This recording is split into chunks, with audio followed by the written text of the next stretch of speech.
a good number.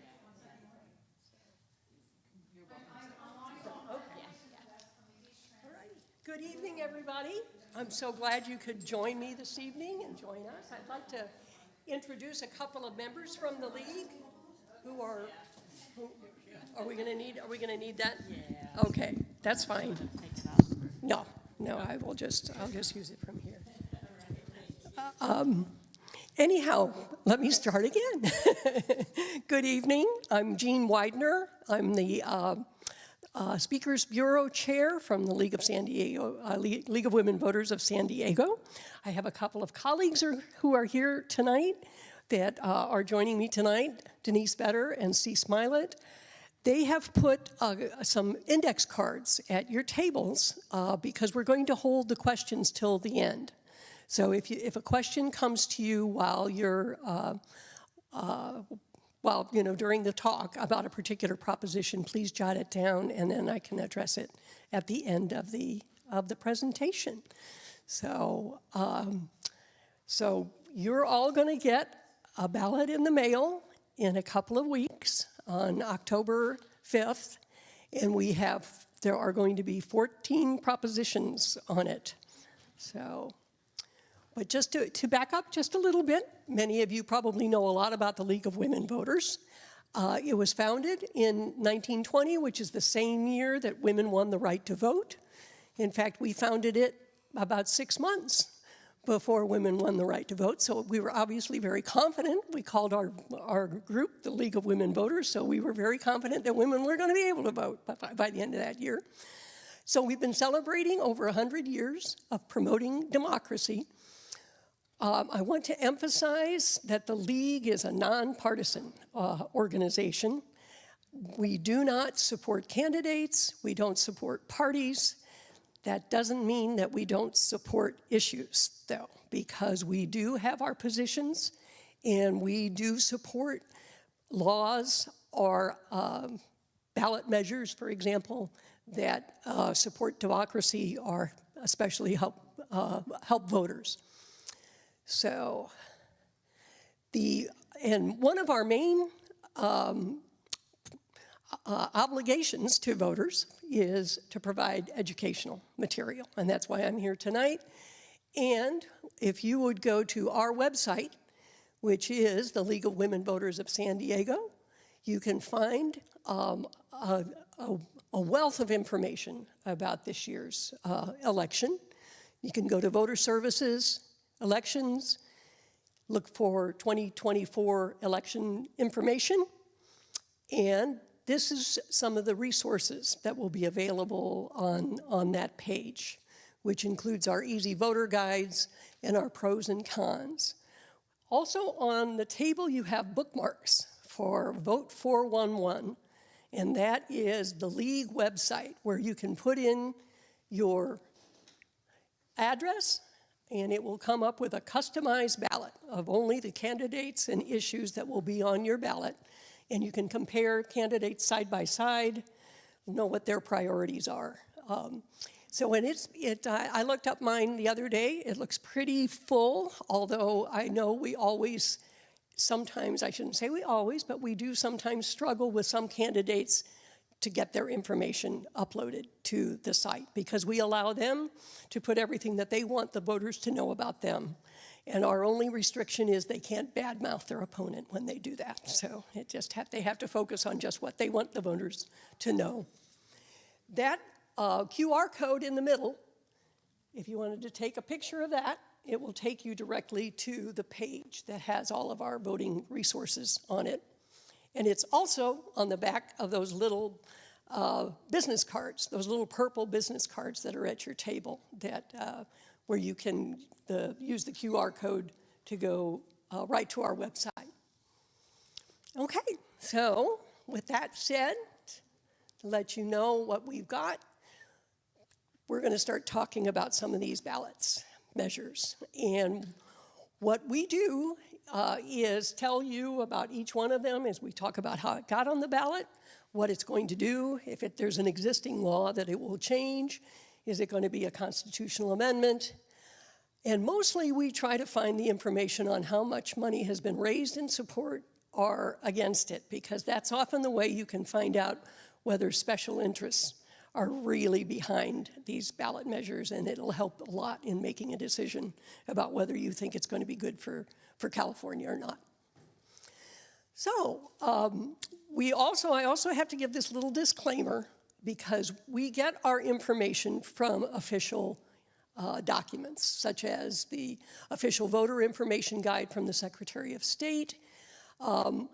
These are things that are put on there by the people who wanted it on the ballot, so we can't always vouch for their accuracy, but we definitely does not necessarily reflect the league's viewpoint, but we ask the voters to look at these critically themselves and make sure that they understand that they may not always be based on facts. So, but there's a couple of other good resources here too. Cal Matters has actually got a very good website this year on their voter information guide that gives a lot of good information about the propositions.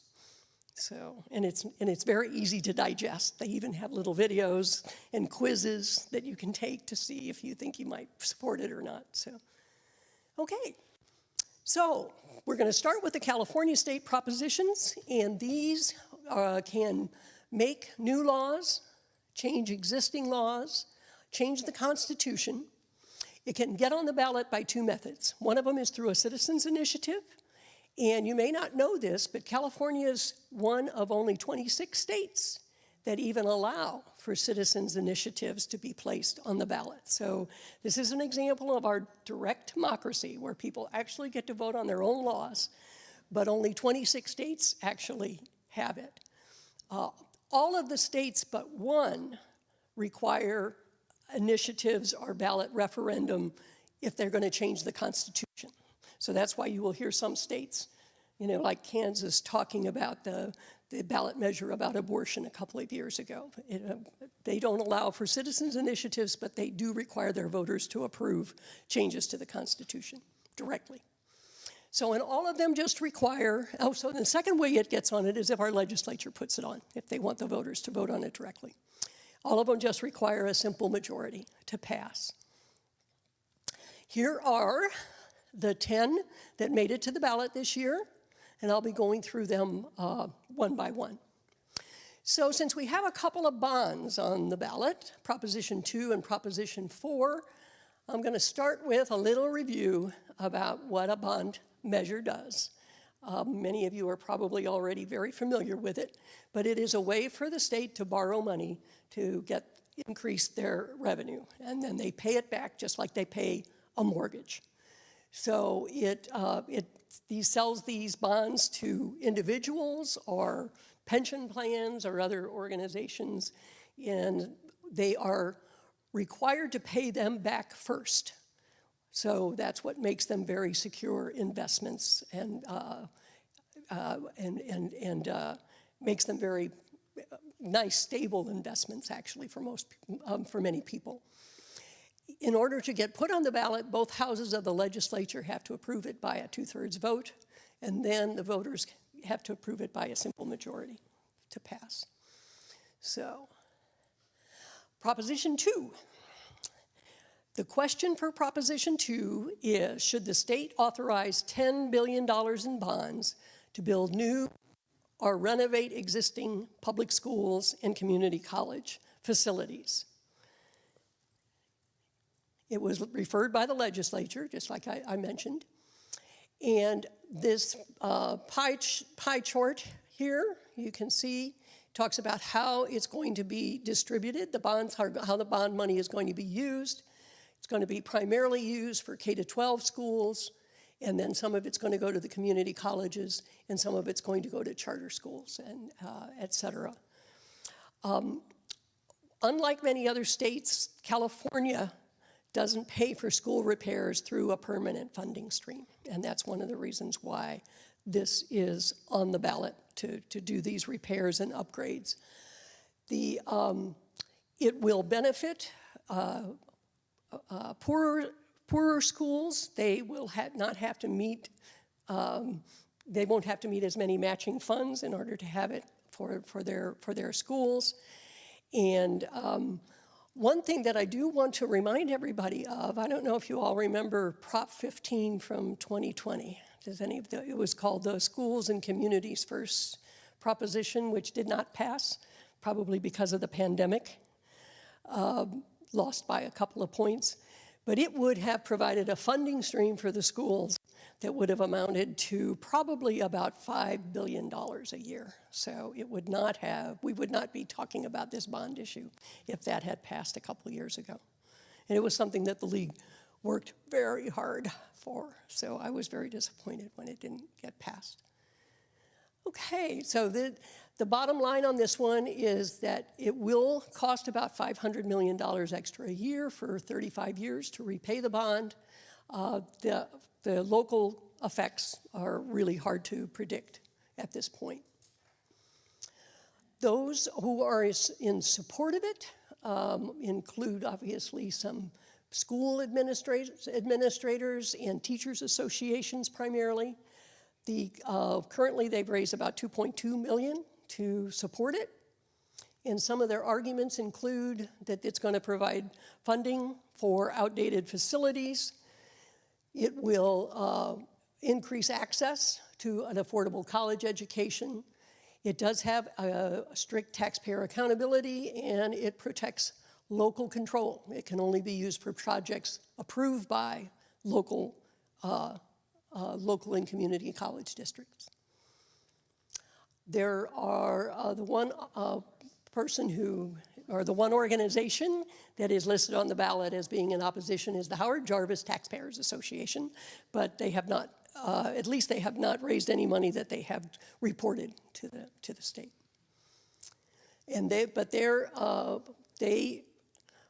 say that we already have over $109 billion outstanding of bonds, and that they feel that Sacramento politicians overspend and then punish us with tax hikes. And they feel that taxpayers shouldn't have to pay for bonds when it should be included in the state budget. So a yes means you approve of the state borrowing this money and issuing these bonds. A no means you do not approve of that. Okay. In between Prop 2 and 4, which are the two bond issues, we've got Prop 3. And Prop 3 is going to change the Constitution. And it was, again, legislative, introduced by the legislature. And it is really, in a way, just kind of a housekeeping ballot measure, to be honest, because it would repeal Prop 8 that was passed in 2008 that stated that that put into the Constitution an outdated and unenforceable provision that states only marriage between a man and a woman is valid or recognized in California. And as you know, in 2015, the Supreme Court stated that those kinds of statements in the constitutions of the states actually went against the 13th Amendment of the Constitution, and as a result, they held that states must allow and recognize same-sex marriage, and that was in 2015. So this just simply gets rid of an outdated part of the Constitution and fixes it to be current with current law. It doesn't change who can marry, it just changes that language in the Constitution. There are no anticipated fiscal results of this measure, and their support has quite a bit of support, including Planned Parenthood, Human Rights Campaign, Equality California. They've raised about $2.1 million so far. And the supporters say that it proactively protects against future attempts to restrict marriage, so that you can't now, if things change politically, that would keep the legislature from passing laws that would prohibit marriage for same-sex or interracial couples. In other words, it would take another constitutional amendment to change it, since it's going to be in the Constitution. and it aligns the state constitution with current law, and it doesn't change any laws that are already on the books regarding number of people in a marriage or existing rights of clergy to refuse or perform a marriage, etc. So the opposition is the American Family Council, American Council for Evangelicals. They apparently have not raised any money that at least it hasn't been enough to be reported on the state website. They say that it fixes a problem that doesn't exist, and it's unclear, the language is unclear and would eliminate all rules for marriage, and they feel that it would get rid of some safeguards that we feel that are in the law already. So Prop 3 would just change the Constitution to reflect current law. It would not change any in who can marry. A no vote means the language in the Constitution wouldn't be changed, but there still would be no change in who can marry. So, okay.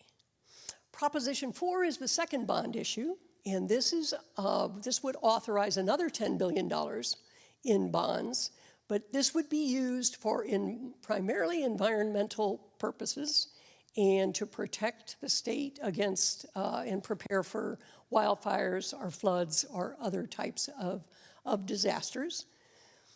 It would issue $10 billion in bonds. Most of it would go for drought, flood, and water. Another big chunk would go for forest health and wildfire prevention. And then there are some other environmental aspects of the money where it could be spent. So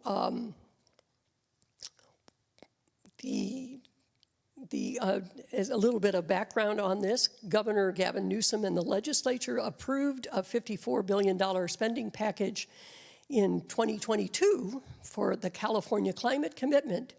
But after we had our budget problems, they had to scale it back to $44 billion this budget cycle. And this is one of the reasons why the legislature put this on the ballot, so that they could have the funds to actually do some of the things that they had planned to do with that other initiative or that other law.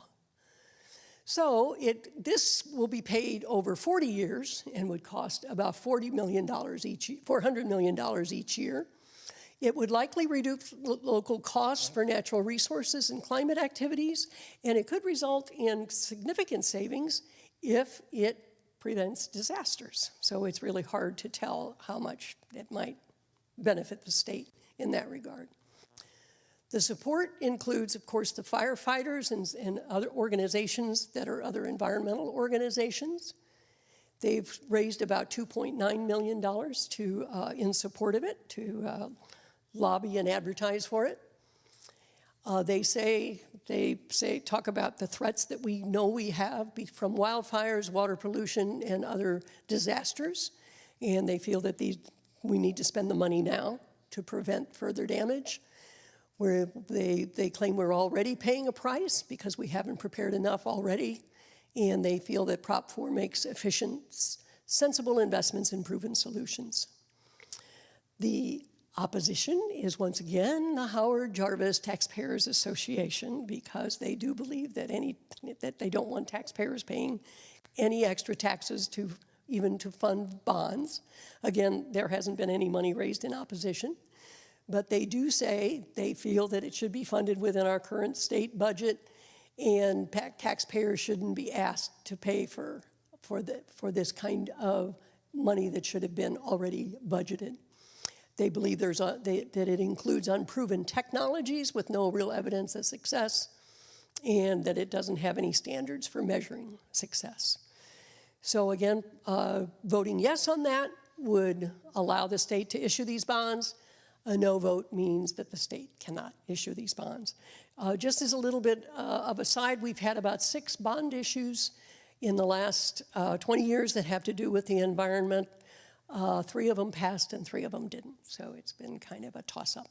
So, okay, Proposition 5 is a proposition that would lower the vote threshold for local communities to pass bond measures that would specifically fund housing projects and public infrastructure.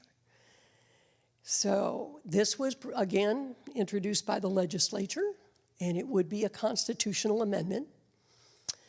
So right now, if your community wants to issue some bonds, they have to meet the threshold. The voters have to vote for them at the 2/3 threshold. There has to be 67% of the voters have to approve these bond measures. The legislature put this on the ballot mainly because of our housing and infrastructure shortage. They wanted to make it easier for local communities to issue these bonds so that they can get some revenue to pay for these projects that relate to helping the housing crisis and helping the infrastructure crisis. So it's limited to just those two types of bonds. So it lowers that supermajority vote, and it does have other auditing requirements and other restrictions to make sure that the money is correctly spent. It would allow increased borrowing for housing, affordable housing, supportive housing by local communities. It would have increased funding for housing assistance, and it would depend on decisions by local governments and voters exactly how much this would help, how much it would cost these communities and how much they would have to pay back. So they would likely have to be paid back with higher property taxes to get the revenue to pay for them. So signers of these are in italics. You notice that this is one of the arguments that the League of Women Voters actually signed the ballot. We're on the signatory for it on the ballot, and that's why we are transparent in our support of it. Otherwise, I can't talk about what other ones we support, because we want you to make your decisions based on nonpartisan information. So. This gives local voters more autonomy to address their unique housing and infrastructure needs. It doesn't specifically raise taxes, and it would be up to the individual communities of how they would pay them back. And it does have strict accountability because it is very much targeted funds. They can't just be used for anything. They can only be used for those two purposes. The California Association of Realtors, the Senior Alliance, the Howard Jarvis Taxpayers, and the California Taxpayers Association all oppose it. Again, there has not been any money reported that they have collected to support it, to oppose it. But they claim that they feel that it's an effort by the state to push this infrastructure onto local governments, and that we already struggle with a high cost of living in the state, and that it would make everything more expensive, and it removes protections that the California Constitution has provided taxpayers for years, meaning that it takes a supermajority to pass bond issues. So a yes vote means that certain bonds could be approved with 55% instead of 67%, and a no vote means those bonds, it would remain the same. They would still require a 67% to pass. Okay, Proposition 6. This is one of the two criminal justice, I would say, bonds that are rather propositions that are on the ballot. And this one eliminates the constitutional provision allowing for involuntary servitude for incarcerated persons. It again was put on by the members of the legislature. And it would be a constitutional amendment, and it would remove involuntary servitude as a punishment for crime. Many of you remember the amendment that was passed after the Civil War that eliminated slavery, but it had the exemption for people who have broken the law. So many states had included that in their constitution, as we did. Several states are now reversing that, though, and this is an attempt on California to reverse that as well. So it would prohibit jails and prisons to impose involuntary servitude on their inmates. They couldn't discipline an incarcerated person for refusing a work assignment, but it would allow those people in jail to accept voluntary work assignments, and they could accept it in exchange for credit to lower their sentences. So that's the specific information in the ballot itself. Right now, I think when prisoners are used to fight fires, they get paid about $10 a day.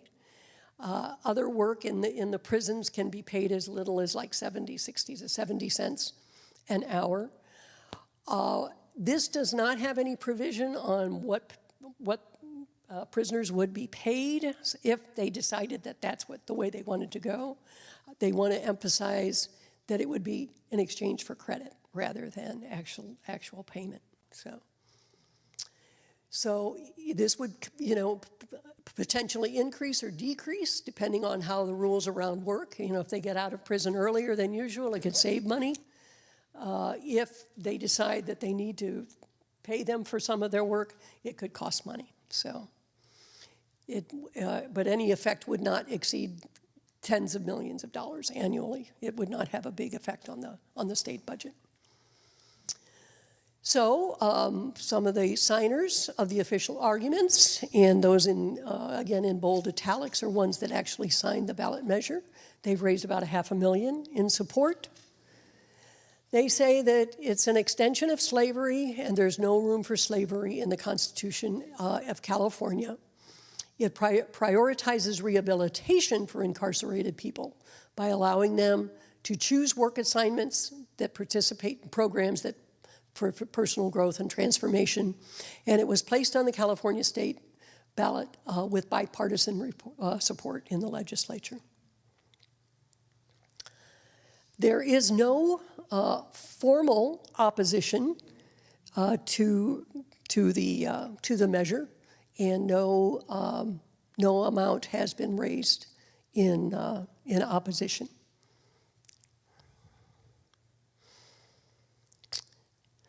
So since there isn't any formal opposition to it. However, there were a couple of legislators who opposed it, believing that it would cause difficulties for the Department of Corrections to enforce. And actually the San Diego Tribune came out against it, just as an aside, because they claimed that it could allow prisoners to refuse to make court-ordered restitution payments. And I'm not sure how that argument stands up, but that's what the San Diego Tribune said. So a yes vote would mean that the Constitution would be changed so that that would not allow involuntary servitude. A no vote means that it would continue to be in the Constitution as a punishment for crime. Okay, how am I doing on time? Okay. So Proposition 32 is a proposition to increase the minimum wage in California to $18 an hour. And this was put on the ballot by a citizens initiative called the Working Hero Action for the Living Wage Act. And right now, the statewide minimum age has not been changed in nearly a decade. Back in 2006, Governor Brown boosted it to $15 an hour at the time, and it was automatically adjusted for inflation. California's minimum wage is among the highest in the country, and more than twice as much as the feds require. But as you know, living in California is very expensive, and there are many workers who are still struggling with the cost of living here. So the current minimum wage pencils out to about $33,000 a year, whereas the average cost of living is about $53,000 a year in California. So there's a big gap there. So this is meant to address that. It would raise the minimum wage to $18 an hour, and it would also be tied with inflation, and so it would be as much as 3.5% if inflation is higher, that high or higher than that. It would amount to about $2,000 more a year than the current law, so about a 6% increase. Yeah. So the fiscal result of it would be that state and local government costs could increase or decrease. And it really depends on whether or not they get more money from the people who have a higher wage, or if it cuts into actually hiring workers, it could reduce it. So it depends on how businesses react to it. The state and local tax revenues likely would decrease, but this would not usually exceed more than a couple $100 million annually. So supporters include here the people who put it on the ballot. They've raised about $10 million in support of it. Their arguments are it's going to improve the standard of living for those in California. It will improve the economy because so people can increase spending on rent and groceries, et cetera. And it will alleviate taxpayer burden because if taxpayers have to subsidize people who are making less than what they can live on, it could save taxpayers money. So those who are opposed it or include the Restaurant Association, Grocers Association, the Chamber of Commerce. They've raised about $65,000. And they say that it's going to hurt businesses, especially small businesses, because they are more vulnerable to higher operating costs. It'll result in higher prices for these businesses to make up for the wage increases, and cause job loss because they may just not hire people. And it will result in increased government expenses and deficits, probably because they believe that if taxes go down, people are not paying as much in income tax, that it could affect government services. Okay, so a yes vote means that you agree that the state minimum wage would be $18 an hour a year from January. The state minimum wage under current law would be about $17 an hour in January of 2026. But again, it means a lot. You know, $2,000 could actually mean a lot in the pocket of somebody who only makes $33,000 a year. So, okay. Prop 33, and this is a proposition about rent control, about the Costa-Hawkins Rental Housing Act of 1995. And the question is, should the Costa-Hawkins Rental Housing Act of 1995 be repealed so that local governments can regulate rents? How many of you heard about Costa-Hawkins being on the ballot before? Anybody remember that? It's actually been on the ballot twice in the last 6 years. And it was repealed twice. It was not exactly the way this one is worded, but it was a similar proposition at the time. It was forwarded by the Justice for Renter and Renters and Homeowners for Rent Control, and it's a citizens' initiative statute.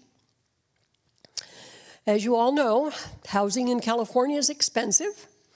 Renters here typically pay about 50% more for housing than in other states.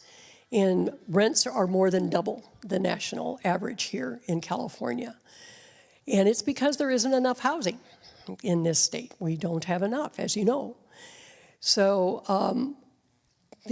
one of the ways that you can help renters in this situation is for local governments to enact rent control on some of the properties in their jurisdiction. So it would repeal the Costa-Hawkins Rental Act and allow cities and counties to limit rent, and it allows other state laws related to statewide limit on rent. So Costa-Hawkins limits most landlords from raising rent by more than 5% each year, and this law is in effect till 2030.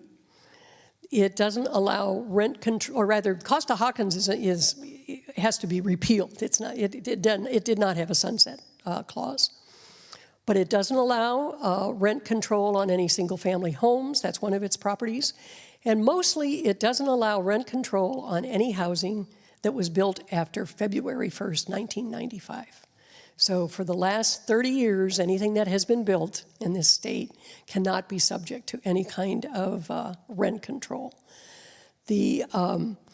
This proposition would not impose rent control. It would just allow local communities to decide whether or not they would like to have rent control in their communities.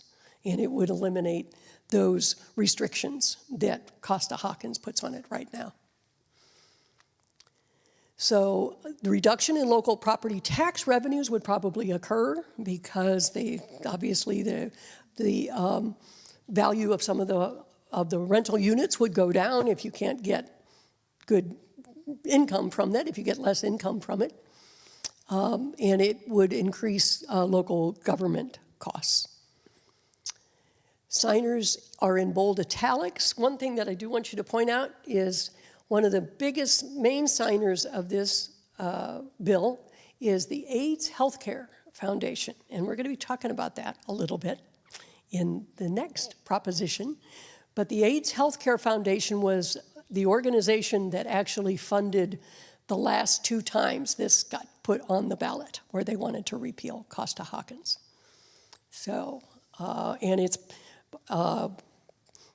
most likely due to the fact that their patients can't find reasonable housing in the areas in order to be helped.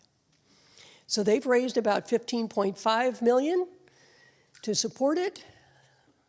They say that it allows local governments to decide for themselves whether they want to enact rent control to protect renters, and it allows renters to stay in their homes while more affordable housing is built. It allows, again, it gives the local governments the decisions of whether or not they want to do this.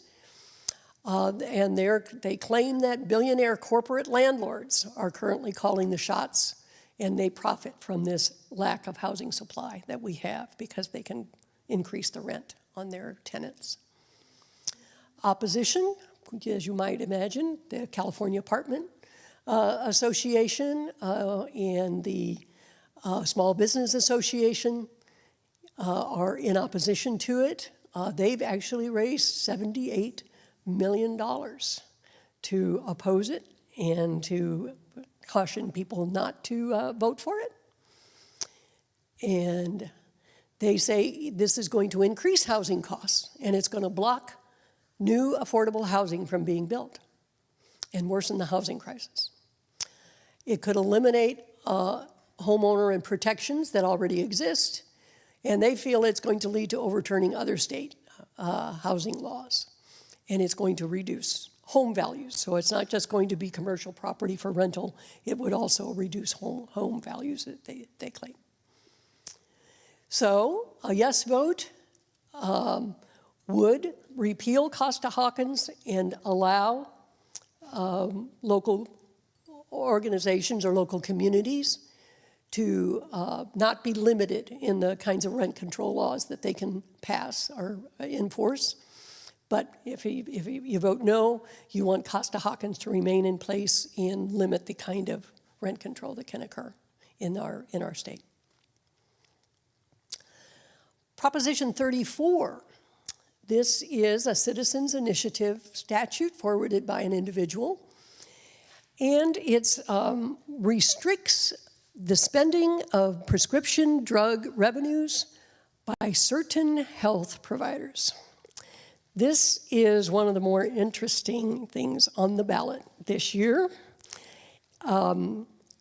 Proposition 34 requires certain participants in Medi-Cal prescription programs to spend 98% of their revenues strictly on patient care. They refer to these prescription drug price manipulators, and that these people cannot engage in unprofessional conduct. But it only applies to certain participants that get money in our Medi-Cal drug prescription program. And it only applies to those that have spent $100 million on expenses other than direct care, and that they also operate apartment buildings that have racked up severe health and safety violations in the last decade. And as far as anybody can tell, that applies to one organization in the state, and it's the AIDS Healthcare Foundation that has spent money over the last 2 years and on this proposition to try to repeal the Costa-Hawkins rent control. They refer to it as the revenge initiative. Yeah, because it is absolutely directed at one single organization because of the stipulations that they put into it of who it's going to affect. They also put at the end of it that it's going to permanently authorize state to negotiate Medi-Cal drug prices on a statewide basis, but the measure that's something that Governor Newsom wants to. It's a policy that the administration wants for everybody to do it as a single entity when they negotiate for these lower drug prices. But it was kind of put in as a little disclaimer or something. Yes. Anyhow, it would increase state costs to try to enforce these laws, even though it's only against a single entity. It probably wouldn't be hard to enforce them. But that though the affected entities would actually have to pay fees to cover these costs, as the way it's written now. The people who support it, you can see the California Apartment Association supports it, which is the one that was opposing the previous ballot measure. And there's currently about $26.8 million has been raised, and $25.5 million of that came from the California Apartment Association. So they are the ones that have put this on the ballot, and it is to revenge, as they say, against a single entity that has been trying to repeal Costa-Hawkins for the last 2 or 3 years. Yep. Anyhow, they claim that this will drastically cut the cost of prescription drugs for Medi-Cal by permanently authorizing the state to negotiate lower Medi-Cal. And that's what they put first, as you can see on their arguments, again, in favor. It requires abusers of the new rules to provide health care to low-income patients according to their original mission. It will require the designated health care providers to spend 98% of their taxpayer-generated revenues on direct patient care instead of trying to get things on the ballot. So opposition, obviously the AIDS Healthcare Foundation is at the top of that list. And they've actually contributed about $500,000 to defeat this measure. And Prop 34, the opponents say, is an attempt by the California Apartment Association to harm a specific healthcare provider, the AIDS Healthcare Foundation, because of their support of rent control. It weaponizes the initiative process by doing this. So no organization in the future might be, safe from retribution by wealthy opponents. And it's not necessary because Medi-Cal already has a discount program in place in terms of the other part of that measure that they included. So if you say yes, then this will go into effect and would affect certain healthcare entities, would have to follow these new rules. A no vote means that these new rules would not go into effect. So the Proposition 35 is also kind of a healthcare, could be labeled as a healthcare prop. And the question for this one is, Should California make permanent an existing tax on managed healthcare plans to provide ongoing funding for Medi-Cal and other healthcare services? And this has been put forward by a coalition of doctors, hospitals, and clinics that wanted this on the ballot. And so it permanently authorizes a tax that already exists on managed healthcare organizations to fund the Medi-Cal programs. So we currently impose a tax on these healthcare plans, but it is not a permanent tax, and it needs to be approved every few years by the California legislature and the federal government because it's a cost-sharing plan and tax. It was last approved in 2023 and will expire at the end of 2026 unless it's approved again. So in this tax generates the revenue that helps pay for healthcare services for low-income families. But it would require revenues only be used for specific Medi-Cal services. It prohibits revenues from being used to replace existing Medi-Cal funding, and it caps administrative expenses and requires audits. So it will cost money, roughly between $1 billion and $2 billion annually to increase funding for certain healthcare programs. And these would be paid, of course, by the organizations that are paying the tax. And the total funding should be between $2 and $5 billion, but it has actually unknown long-term fiscal effects. So one of the reasons that this is being put on the ballot too is they do not want the legislature to have access to these funds for anything other than Medi-Cal related issues, Medi-Cal related specifically for the patients, and that's why the doctors have put it forward, because there has been talk apparently that they would like to use some of this funding for other things to offset some of the other problems that we have had with our state funding shortfalls. So supporters say it protects and expands access to health care for millions of Californians. So if this tax is made permanent, they know they always have this revenue for this purpose, for critical health care services. And it doesn't raise taxes on individuals. It would improve access to primary care, specialty care, et cetera, and it includes strong accountability measures. There is no argument against the opposition, so nothing at least on the ballot officially, and no argument, but some opinions in the media say that this is ballot box budgeting, that this is something that should not be decided by voters who don't have an understanding of how these things are done, that it should have been, and that the state government have been able to use these funds for other purposes in the past, and this would restrict that. So, but the argument that you've seen in the media is mostly that this is more of an expertise ballot measure that should not necessarily go to a general voters who can't understand the nuances of it. But they also did not put a formal argument on the ballot. Okay, so the yes vote means that this existing state tax on health plans would become permanent.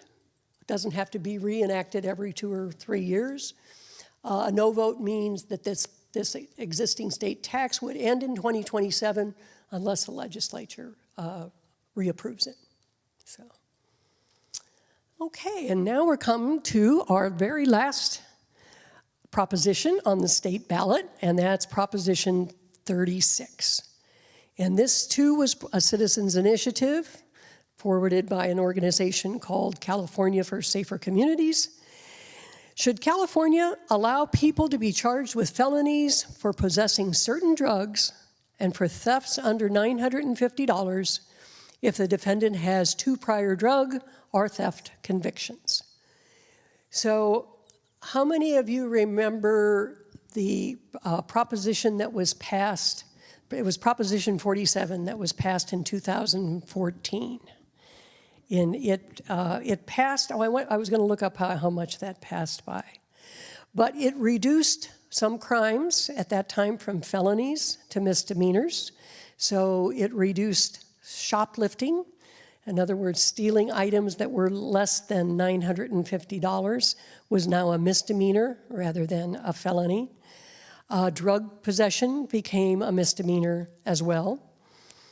And it also created the Safe Neighborhood and School Fund, which took savings from lower incarcerations and used that to help health and drug treatment programs and programs to keep kids in school. Prop 47 originated from the fact that we had overcrowding in our prisons at that time, in 2014. And California was told by the federal government that they had to do something about the overcrowding. And this was the proposition that was put before the people to try to get some of the lesser crimes out of our jails and into rehabilitation programs, basically. So this is going to do the opposite. It's going to turn some misdemeanors into felonies. It's going to lengthen some felony sentences, and it will require these to be served in prison. It also creates new court processes for some drug possession and requires warning of possible murder charges at trials when people will be warned that if they're selling drugs to anyone who dies as a result, they could actually face murder charges for that. It would increase our state criminal justice costs by quite a bit because of primarily due to an increase, again, in the prison population. And it will increase local criminal justice costs, primarily due to people being put in the jails or community supervision or other aspects of this proposition. So those in support include these organizations. Currently, the amount raised in support is $6.9 million. You'll notice Target, Walgreens, and Walmart are also, they weren't official signers, but they are in favor of this because they're hoping that it will decrease some of the snatch and grab types of activities that have been going on in their stores. So it provides tougher laws against those smash and grab thefts, which will protect businesses and keep things from having to be behind locked cabinets, I suppose, is one of the other things that will result. It will allow prosecutors to combine the values of items stolen so that it can be lifted to the level of a felony against individuals. And it will reduce crime and substance abuse by mandating treatment for felony drug offenders. Those in opposition are some of the district attorneys, some of the prosecutors, reentry providers of California. And they claim that these laws already require felonies for smash and grab, drug trafficking, and repeat theft. The purpose of Prop 36 is simply to increase prison time for unrelated crimes. It's going to make California less safe by reducing funding for crime prevention, treatment, rehabilitation, et cetera. And it will cost taxpayers millions because more people will be in jail, so without reducing crime. So a yes on that would change some of the laws that classify certain activities as felonies, or rather as misdemeanors, would now become felonies. In certain cases, people who possess illegal drugs would be required to complete treatment or serve up to 3 years in prison. A no vote means that the current law would be in effect. So I'm going to are there any questions about the state ballots before I get into the local ones? If there's anybody who has anything that, yes? I do have a question. Sure. The one about, it was Proposition 33. Okay. I'm just curious, I saw on the opposition, YIMBY. Oh, yeah, yes, in my backyard. Yeah, I can't quite understand the logic behind saying this rent control would block new affordable housing projects. Do you have any idea? I have to admit, I couldn't figure that one out either. But like I said, we only put on our slides what actually shows up on the official ballot. But I tried to figure out the logic behind that, and I actually could not. So I don't know why it would reduce housing. I don't know. The only thing I'll say is I used to work in the building industry. Okay, and I'm Denise? on a community plan group, and there is a certain amount of housing that's required to be built by builders. So the only, and it's speculation, is if there's a total out there, could they potentially, that would be something to research. Could they count those rent control apartments? Because the state gives the cities a plan and says, you have to build this kind of housing and that kind of, and I worked for a city. So you have these community plans. So it would be speculation, but could the cities say this rent-controlled housing is now low, and then builders are off the hook for putting housing into their projects? So it's a pie that's cut many ways, and that's what, when I hear that question, that's what I think. Okay, very good, Denise. Thank you. Thank you. Did that answer it? Yeah. Yeah. Yes. Then the Housing Commission was brought up to task too, because they were supposed to, if it was 5% increase per year on that coastal, Right. then Yep. when they were having people send in letters saying, I need to increase the rate by 10%, and they were giving carte blanche, okay, you can do it. So that negated the 5% tax increase. Well, I think it was up to 10% under certain conditions. Yeah, Yeah. it came out that it was. That they will. Reviewing what was being admitted as an application, so that made people's rents going up, quite a bit. Sure. To Yeah. be able to afford it, which was more like gouging rather than doing. Yeah. Well, and that's part of the people who are in favor of this particular proposition. Yeah. Any other questions about the state props? Okay. Can you just tell a little bit more about the one where they want to change the one that the stores are all in support of? Oh, the 36? I wasn't around in 2014, so I had heard about that threshold. Yeah. Saying people were stealing up to a certain threshold, but I don't know about the current law that they're against. Yeah. Trying to make this. Yeah, well, that one was like I said, was put into effect because of the overcrowding in the prisons. So they decided, well, we'll put it at a limit. If people steal less than 950, then that's just a misdemeanor. They don't have to go to jail. Now they want to reverse this and make anything essentially It seems like they're overdoing it, though. yeah. Taking this one piece that they don't like, and then they're like expanding it. Yeah. So yes, well, Realizing more things, right? okay. Yes, Marjorie. I think we need to be aware of ballot box initiatives, because there's lots of money behind it by people who want to change things. And yet we elect our legislators to make the laws, and when these are passed, some of these things are passed, then they have to do without, Right. Yeah. Yeah. That's. It's direct democracy is great.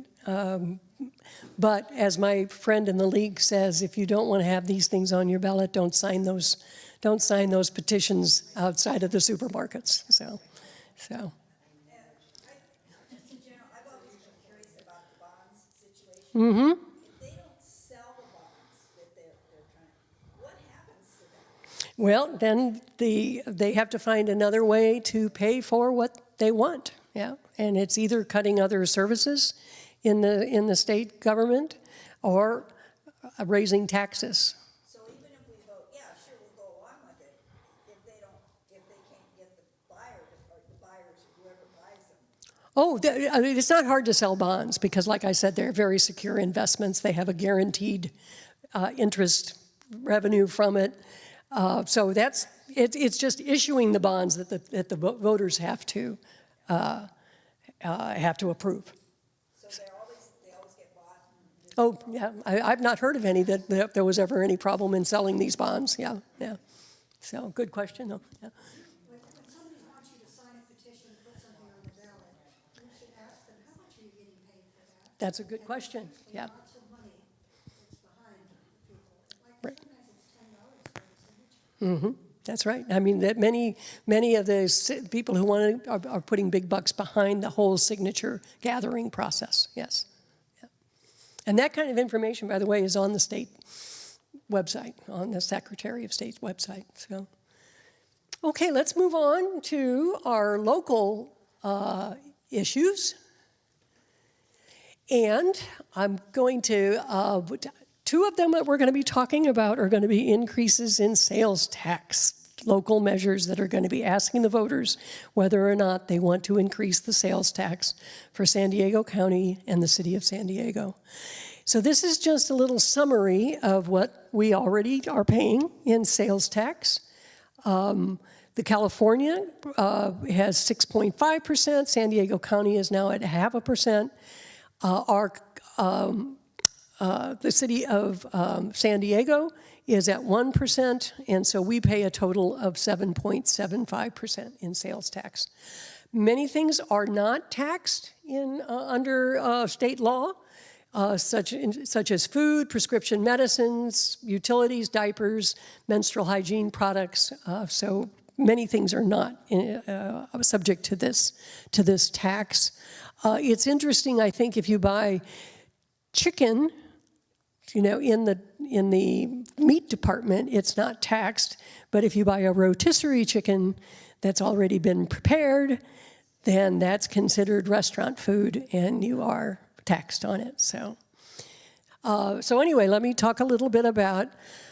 There's a measure that's going to be on the ballot for the San Diego County residents. It's called Measure G, and this is a 0.5-cent sales tax that they would like to be approved that would fund San Diego County transportation, infrastructure, and safety projects.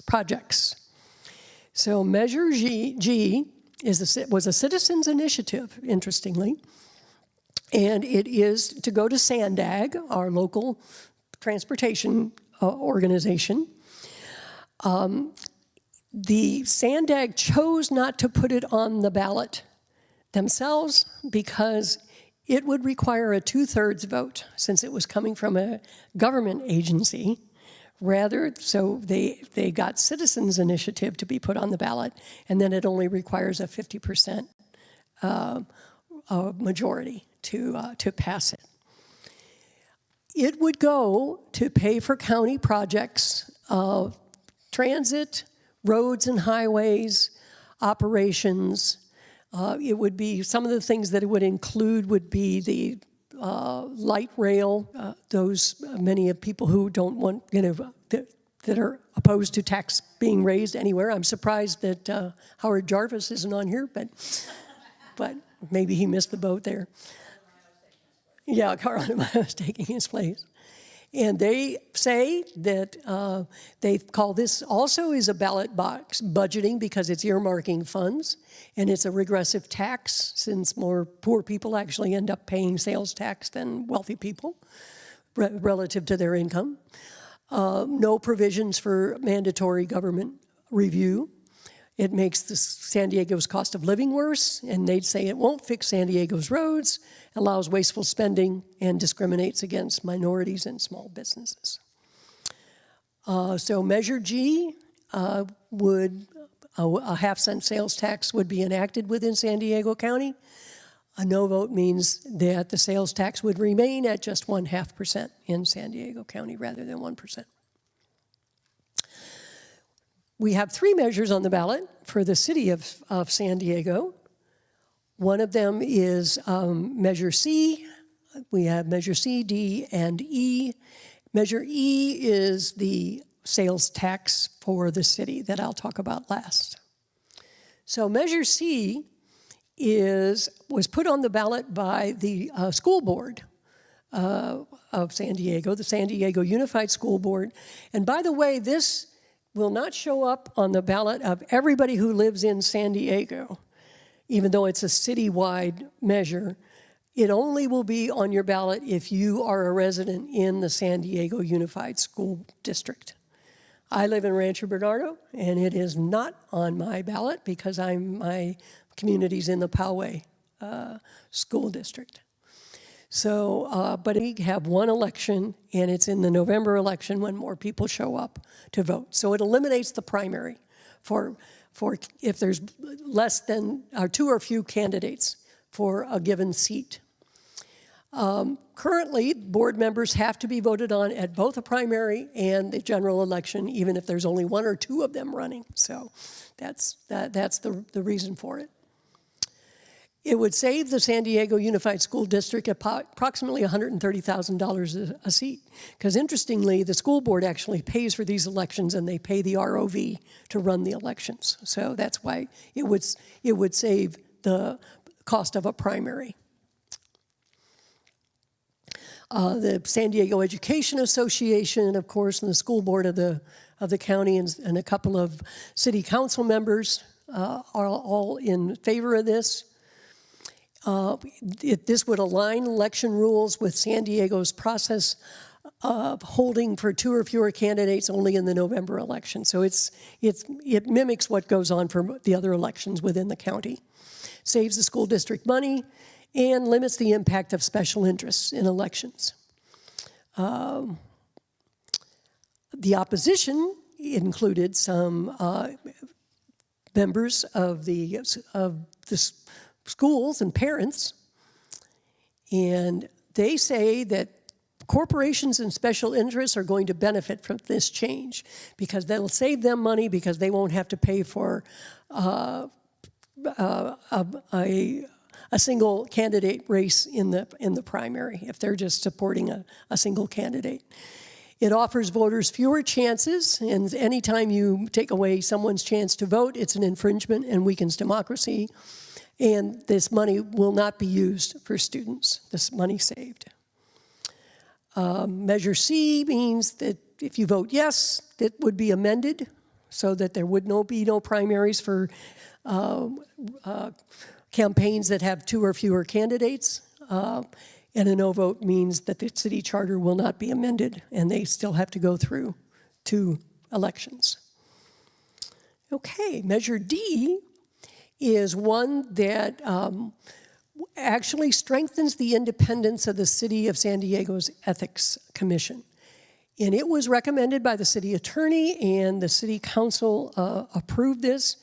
It is one that the league was asked to sign, and we did. So just to give you an idea of what this entails. So right now, the commission serves as the city's ethics watchdog. So it regulates appointed and elected officials. It enforces campaign finance and ethics laws, and imposes penalties and fines. However, this commission reports to the city council, and the city council approves the executive director and the budget. So the city attorney feels that in order for the commission to actually do its work better, there should be no influence by the city council on any of its activities. It should be independent from those it regulates. So the proposal was recommended by the city attorney and again put on the ballot by the city council. And so the commission will be able to appoint its own executive director without approval. It will control the rules and policies without approval by the city council. It will be able to retain their own legal counsel independent of the city attorney. And it would require the city council to allocate sufficient funds for them to do their job. And they can add duties to the commission, but they cannot eliminate it in terms of their city council's role in this. And they will develop a new process for selecting members of the commission, but that will happen at a later date.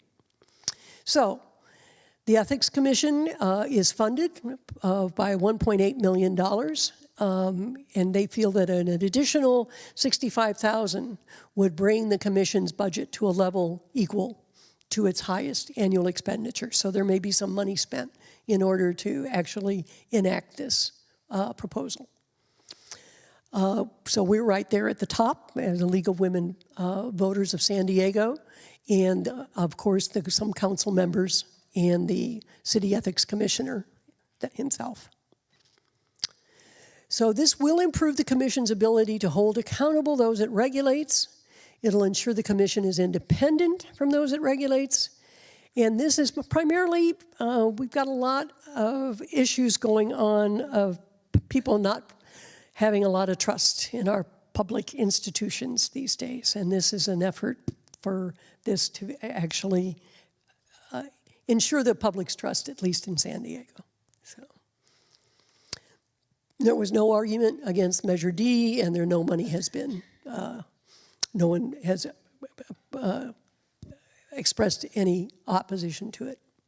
So a yes vote would amend the city charter so that the Ethics Commission would have more independence.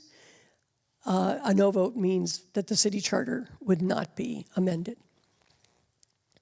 Okay, last but not least, Measure E from the city of San Diego, and this is a 1 cent general purpose transaction and use.